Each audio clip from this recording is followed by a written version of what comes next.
Hey, this is Chuck at thatrhythmman.com, and I'm going to show you a couple of guitars today that, one, if you keep up with Archtop guitars that are modern builds, especially the more economical Asian line, one that you may be familiar with, and then one that you may not be familiar with because it was built in very small numbers, although it's the direct predecessor of the one you may have heard of.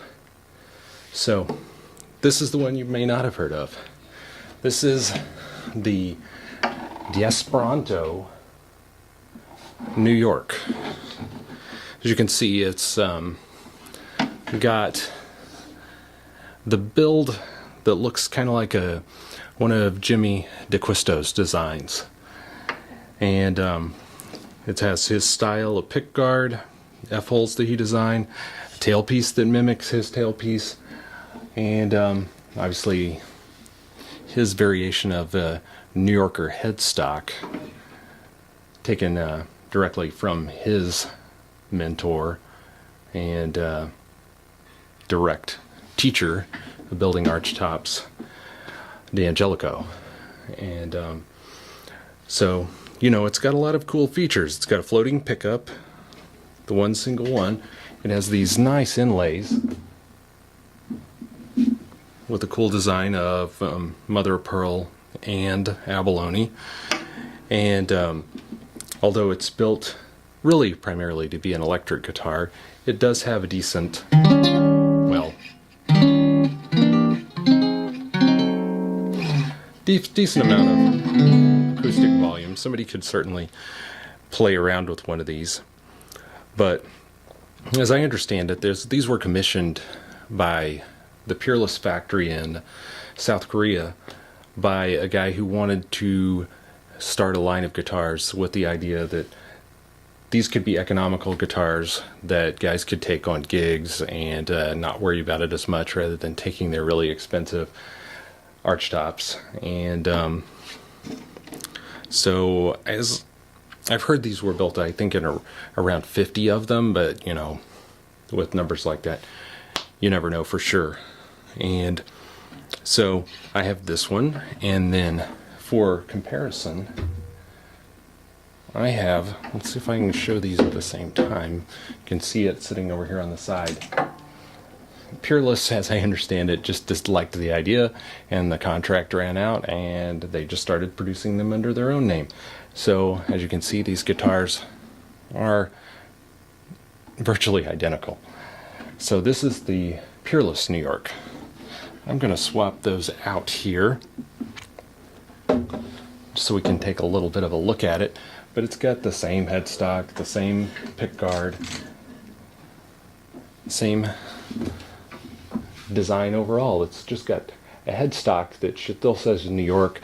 They changed the truss rod cover from wood to a like anodized gold. And you know, it's pretty remarkable how the same they are.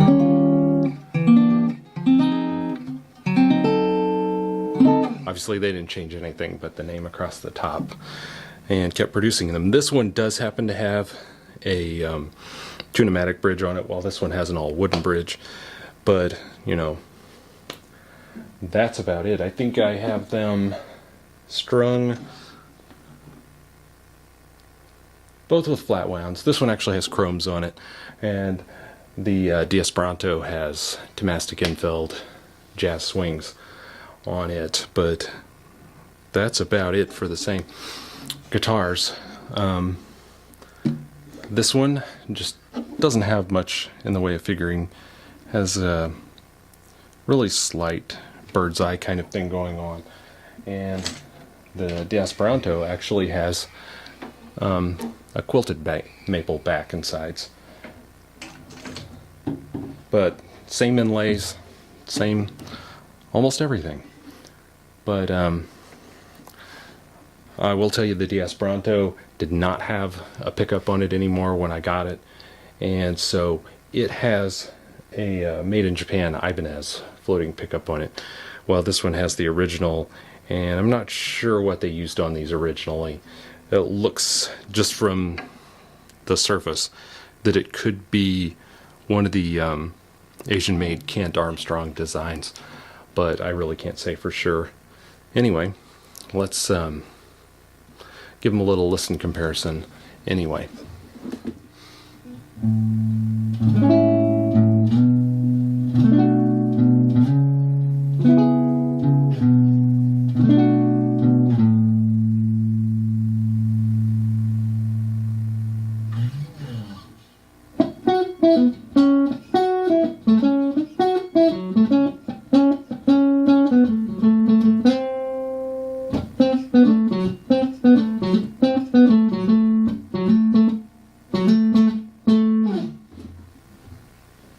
Okay, so that was the D'Esperanto I just played, and this is the Peerless version.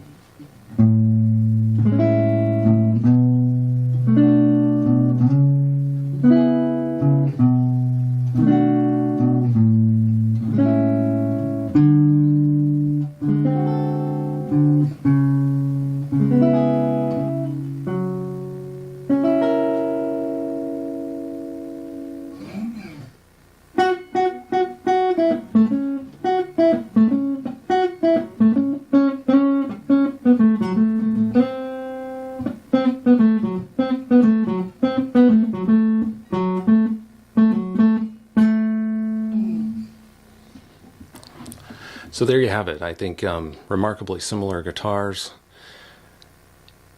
you know, even with the different pickups and different bridges, they just have the same build and the same general grade of woods, so it all comes together the same way, I think. Anyway, we have a lot of guitars, including a focus on Archtops at thatrhythmman.com. We also tend to focus on a lot of Gibson guitars, trying to have a lot of vintage versions if we can. And, you know, come check us out, thatrhythmman.com, and we look forward to hearing from you. Thanks.